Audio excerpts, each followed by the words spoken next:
Hi there, in this video we're going to discuss the Latvian Gambit, which arises after moves e4, e5, knight to f3 and f7, f5. So it's pretty risky for black, I would say.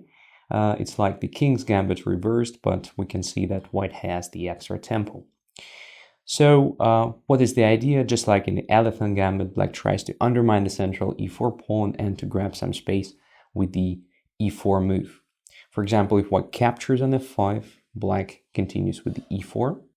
And now let's say white jumps with the knight to e5, creating a threat of queen h5 check, which looks very annoying. So black may continue with the knight to f6. So already here we can see that the knight on e5 has some problems because it's not stable, it's not supported by other pieces and pawns. Black is ready to attack it in various ways like queen e7, d6, and black is ready to occupy the center with the d5, then attacking the f5. White may try a tricky bishop e2 move here though, creating a threat of bishop to h5 because diagonal h5, e8 is very weak. Black ignores the bishop h5 threat and plays d7, d5. After bishop h5 check, black responds with the strange move king to e7, but if you know something about the King's Gambit, you should understand that it's pretty typical to leave the king in the center. So here, at first glance, white can play some like knight to f7, but then queen goes to e8, pinning the knight. And it's a problem for white because if knight takes the rook, then black eliminates the bishop, and then the knight is stuck there in the corner. And already here, black has a threat of taking the bishop and then taking the knight. So knight f7 doesn't work, but it feels like white is anyway doing well because of this king in the center. So in the game, we're following white decided to play b3 with a very simple idea of bishop to a3. Black responded with the knight to a6, intending to protect the king with the c7, c5 in case of bishop to a3 check. White played d4, central move. Black captured the pawn on f5 with the bishop. After bishop to a3, black played c7, c5. And after d takes c5, queen to a5 check. So as you can see, pretty quickly, right from the start, the position got wild. And that's exactly what black is searching for when he or she plays the Latvian Gambit. So in the game, white decided to play b4, knight captured on b4, c6, pinning the knight, but king goes to e6, just according to Steinitz. So the king is a strong piece and can protect himself. So the king literally doesn't need any help. So after c takes b7 and rook to b8, white had to solve the problem of the knight, but it's already not so simple because the knight is hanging and there is also a threat of the discovered check, knight either to d3 or c2. So white played bishop to f7, king captured on e5, just in the center, but it's fine because white doesn't have a resource to punish black for this. White castled, black simply captured on b7, attacking the bishop on f7. White played c3, attacking the knight. Black captured the bishop, so simply the exchange here. And after queen to d4 check, king to e6, c captures b4, and queen to b6, it's clear that white doesn't have sufficient compensation for missing material. So let's have a look at the other option. What if white decides to pin the pawn on e4 once it's there?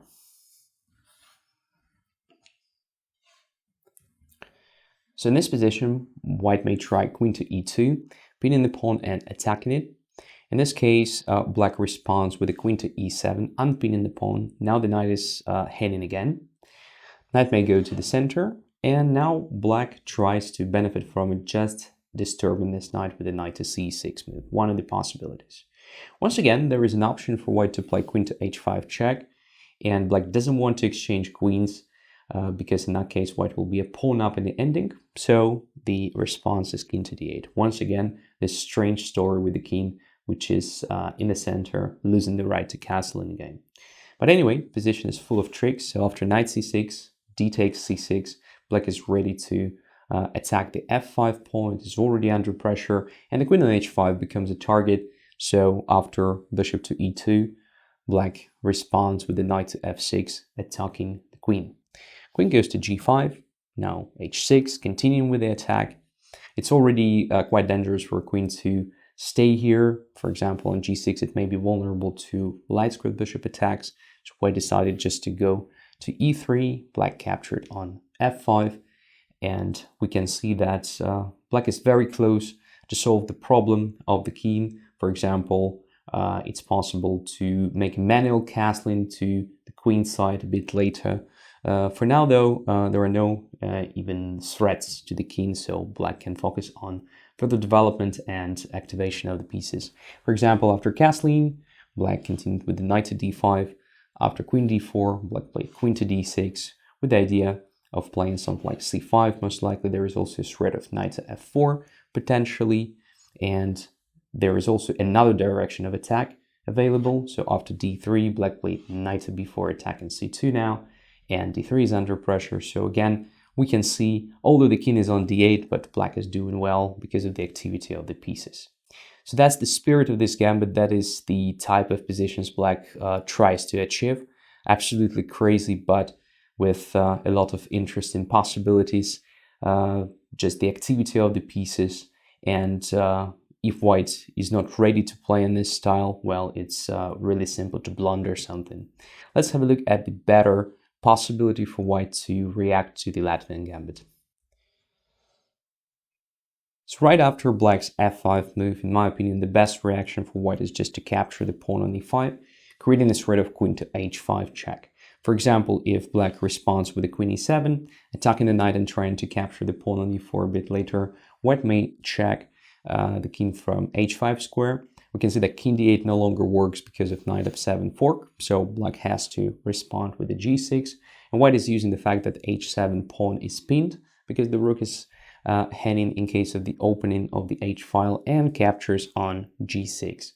In this case, after queen takes e4, white responds with a bishop to e2 move, and there is this threat of just discovered check, taking the rook, and so on.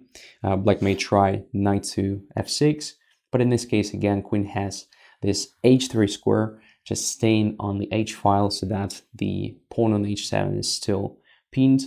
Already here we can see that black simply moves the rook, white may take the bishop on f8, having decisive material advantage. Knight c3 is ready, so black can try this move, h takes g6, but after queen captures on h8, everything is just fine for white. After queen g2, rook simply goes to f1, king goes to f7, white plays d4, continuing with the normal development. After something like knight c6, simply c3, protecting the pawn. So white is a material up, queen has enough space to step back in case of the attack, so white should win this game. So after knight captures on e5, black has to do something with the threat of the queen h5, so the main line is queen f6, controlling the g6 square. Let's have a look at that one. So here, black continues with the queen f6 move, the tempo move attacking the knight and covering g6 square in addition. So white may continue with the d4 move, normal central activity in the opening. And we can see that black has some problems with weakened diagonals. For example, if black decides to capture the pawn right here, then white continues with another natural development of the bishop to c4, attacking f7 already. And if black develops the knight now just to save the rook, let's say knight goes to e7, then white has very pleasant maneuver. First, bishop to f7 check, forcing the king to d8, then going away with the bishop to b3, just creating a sort of knight f7 check.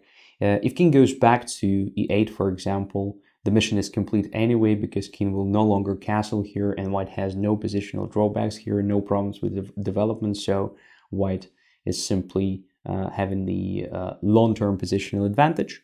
So black may try playing d5 in the spirit of this opening, closing the diagonal a2, g8, and hence protecting the square on f7. And here white continues with tactics. So bishop takes d5, knight takes d5, and bishop to g5. So if queen takes, there is knight f7, fork, winning the queen. So d5 is not possible, and If d5 is not possible in this position after bishop to b3, as I said, white is just much better. So taking on d4 immediately is not possible. What should black do? Black should attack the knight first with the d6. Let's have a look at that option.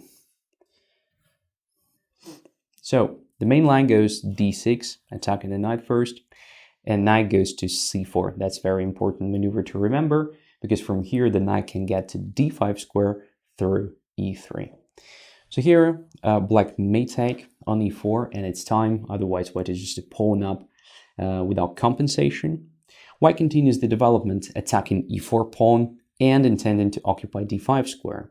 So almost all the light squares are quite weakened in black's camp, and that's the main problem of this opening. So queen goes to g6, looks logical, covering h5, protecting e4.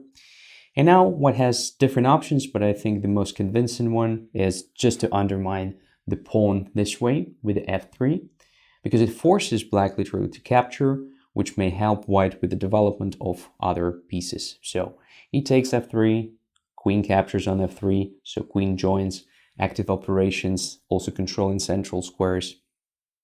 Black may continue with knight to c6 here, and it's important also to understand that c2 is not really hanging, because if you take on c2, then bishop d3 traps the queen.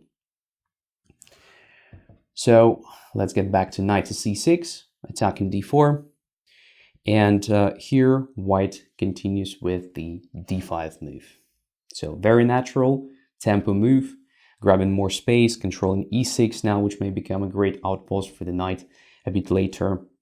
And there is already a problem for black to choose the square where to go, because if knight goes to d4, let's say there is a simple queen e3 check, winning the minor piece. At first glance, knight to b4 is very dangerous, because like c2 is hanging twice, and there is a sort of a fork. But white has very simple defense. It is knight to e3, protecting the pawn. And once again, taking the pawn is not possible because the queen will be trapped. For example, knight takes c2, captures, and bishop to d3. The same pattern. Queen has no moves here. So after knight to e3, black should continue with the development. Knight goes to f6. And it appears that white can get rid of the knight with a simple a3 move here, because once again, taking on c2 is very bad for black. Now though, black's queen has the square on b3, so it is not trapped, at least not right away.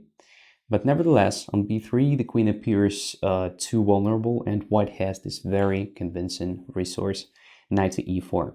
So what's the point here? White wants to take the knight with check, and then win the queen with the help of bishop g6, discovered check.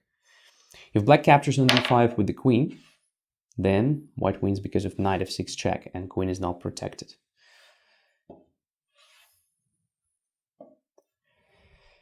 If black takes on d5 with the knight, then it's possible to unleash the bishop with the help of, let's say, knight captures on d6, one of the possibilities.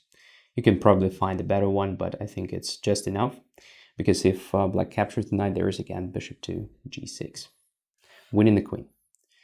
So black may try taking the knight here, but then queen captures e4 with check, and the king is completely abandoned, as you can see. If black plays bishop to e7, then bishop gets to g5, and white immediately wins.